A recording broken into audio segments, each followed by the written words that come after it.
من سلام، به کانال من خیلی خوش اومدین. من امروز در کنارتون هستم با یه ویدیو آموزشی دیگه که توی این ویدیو تصمیم گرفتم یه مدل دوخت مو رو بهتون آموزش بدم. از اونجایی که مو توی بازار خب خیلی کم شده، البته موی با کیفیت خیلی کم شده، خیلی سخت پیدا میشه.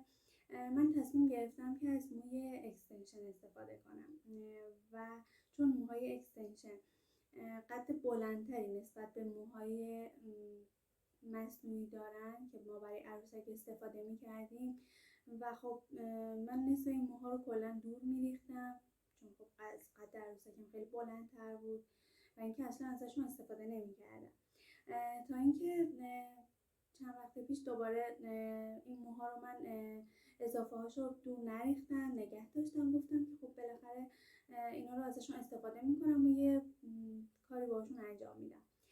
تا اینکه چند بار من این روش رو نشستم با خودم دوختم، امتحان کردم تا بالاخره من از این روش جواب گرفتم.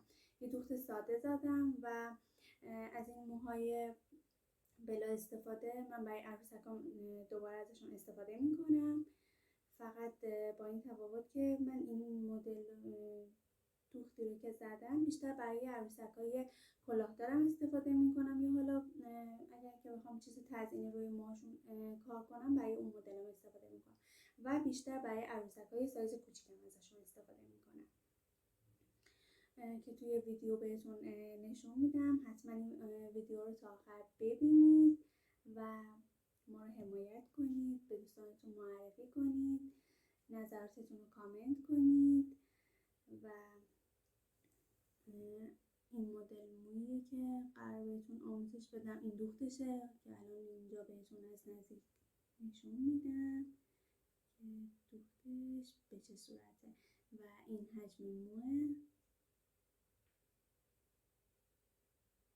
کاملا مشخصه.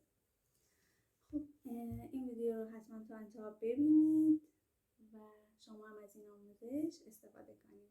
تا ویدیو بعدی، خدا نگهدار.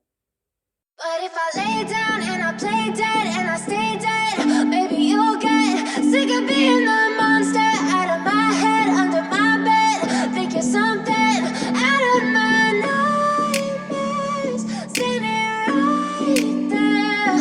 But if I lay down and I play dead and I stay dead, then will you get bored of killing me? Silhouettes of you are like a taunt. Never really know just what you want.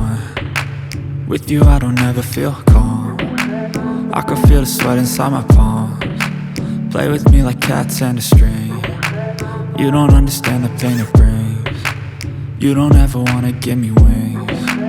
You don't ever wanna set me free. You know I'm addicted to you, and it's twisted, you've been gifted with the evil voodoo. Got me coming back for more, even when I've been screwed. Dolls full of pins, pierce my heart straight through.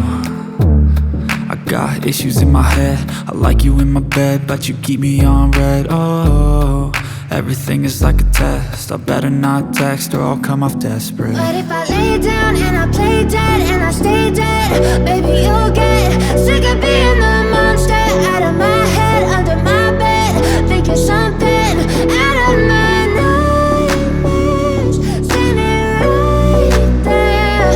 But if I lay down and I play dead and I stay dead, then will you get bored of killing me? So if I play dead, will you regret everything that you did, that you said?